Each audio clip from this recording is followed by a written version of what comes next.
ഈശോയിൽ സ്നേഹം നിറഞ്ഞവരെ, വലിയ നോമ്പിലേക്ക് പ്രവേശിക്കാനായി നാം ഒരുങ്ങുകയാണല്ലോ.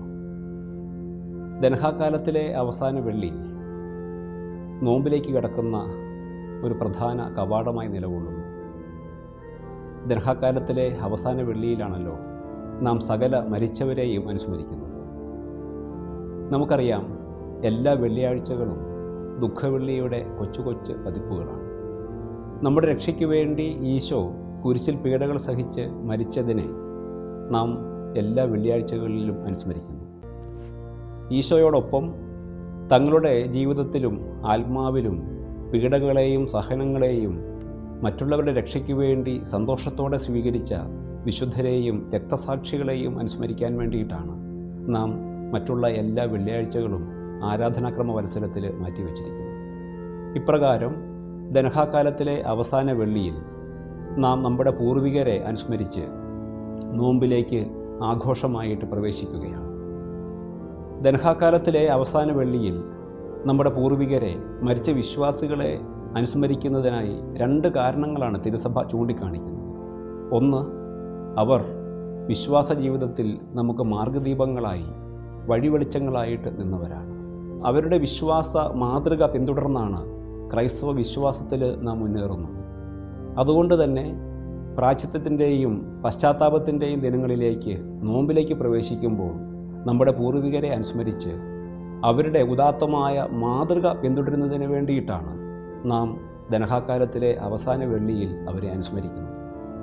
2, നമ്മുടെ പൂർവികർ അവർ പുണ്യമാർഗത്തിലൂടെ നടന്നവരാണെങ്കിലും മനുഷ്യരെന്നുള്ള നിലയിൽ അവർക്കും വീഴ്ചകളും പോരായ്മകളും വന്നുപോയിട്ടുണ്ടാവാം. അപ്പോൾ നമ്മൾ അനുഷ്ഠിക്കുന്ന നോമ്പ്, ഉപവാസം, പ്രാർത്ഥനകൾ, പുണ്യപ്രവൃത്തികൾ അവ വഴി നമ്മുടെ പൂർവികരുടെ ആത്മാക്കൾക്ക് നിത്യരക്ഷ ഉറപ്പാക്കുന്നതിനായി അധ്വാനിക്കാനുള്ള നമ്മുടെ കടമയെ കൂടി ഈ വെള്ളിയാഴ്ച അനുസ്മരണം നമ്മളെ ഓർമ്മിപ്പിക്കുന്നുണ്ട്. അപ്പോൾ നമ്മുടെ പൂർവികരുടെ പുണ്യ ജീവിത ചര്യകളെ അനുകരിക്കാനും അനുസ്മരിക്കാനും അവരുടെ പാപങ്ങൾക്ക് പരിഹാരം ചെയ്യാനുമുള്ള ആഹ്വാനമാണ് ഈ വെള്ളിയാഴ്ച ആചരണത്തിലൂടെ നമ്മൾ അർത്ഥമാക്കുന്നത്. പ്രിയമുള്ളവരെ, നമുക്ക് വലിയ ജീവിത മാതൃക തന്ന, തങ്ങൾക്കുണ്ടായിരുന്നതെല്ലാം നമുക്കായി പങ്കുവച്ച നമ്മുടെ പൂർവികരെ, ശുദ്ധികരാത്മാക്കളെ ഈ വെള്ളിയാഴ്ച നമുക്ക് അനുസ്മരിക്കാം. അവരിലൂടെ ദൈവം തന്ന കൃപകൾക്ക് നമുക്ക് ദൈവത്തോട് നന്ദി പറയാം.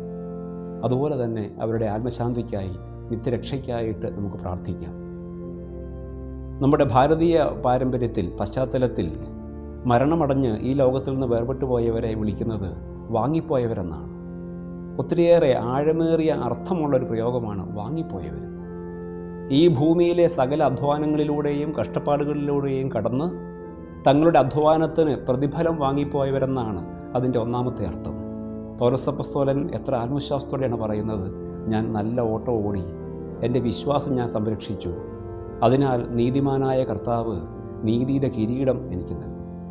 പ്രിയമുള്ളവരെ, തങ്ങളുടെ ജീവിതം മുഴുവൻ ഈ സമരസഭയിൽ ചെലവഴിച്ച് ലോകത്തിൻ്റെ തിന്മകളോട് അടരാടി ജീവിത വിജയം കരസ്ഥമാക്കി ദൈവസന്നിധിയിലേക്ക് കിരീടം വാങ്ങിപ്പോയവരെന്നാണ് ഈ വാങ്ങിപ്പോയവർ എന്ന പ്രയോഗത്തിൻ്റെ അർത്ഥം.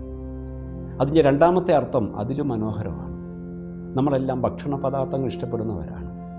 നമുക്ക് വേണ്ടി രുചികരമായ വിഭവങ്ങൾ തയ്യാറാക്കുന്നത് നമ്മുടെ അമ്മമാരാണ്.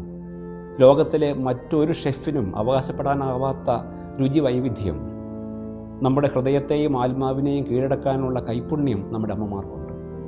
അമ്മമാർ നമുക്ക് വേണ്ടി മനോഹരമായ രുചികരമായ വിഭവങ്ങൾ തയ്യാറാക്കി അടുപ്പിൽ നിന്ന് വാങ്ങിവെക്കുന്നത് പോലെ തങ്ങളുടെ ജീവിതങ്ങളെ മുഴുവൻ കഠിനാധ്വാനത്തിലൂടെ, ത്യാഗോജ്വലമായ സമർപ്പണങ്ങളിലൂടെ നമുക്ക് വേണ്ടി അഗ്നിക്ക് മുകളിൽ വേവിച്ച് പാകം ചെയ്ത് വാങ്ങിവെച്ചിട്ട് പോയ അനേകം ജീവിത മാതൃകകളുടെ, ഉദാത്തമായ ജീവിത ശൈലികളുടെ, ദൈവാശ്രയത്തിൻ്റെ ഒടുങ്ങാത്ത സ്മരണകൾ, രുചികരമായ സ്മരണകൾ നമുക്കായി അവശേഷിപ്പിച്ചിട്ട് വാങ്ങിവെച്ചിട്ട് പോയവരാണ് നമ്മുടെ പൂർവികർ.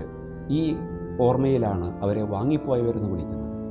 പ്രിയമുള്ളവരെ, ദനഹാകാലത്തിൽ നാം ഉപയോഗിക്കുന്ന തെയദോറിൻ്റെ കൂദാശക്രമത്തിൽ നമ്മൾ പ്രകാരം പ്രാർത്ഥിക്കുന്നുണ്ടല്ലോ, കർത്താവെ, മർത്യമായ ശരീരത്തിലും അമർത്യമായ ആത്മാവിലും ഞങ്ങളുടെ പരേതരായ സഹോദരർ ചെയ്തു പോയ തെറ്റുകളും കുറ്റങ്ങളും അവർക്ക് വന്നുപോയിട്ടുള്ള വീഴ്ചകളും അങ്ങ് കൃപാപൂർവം മോചിക്കണമേ.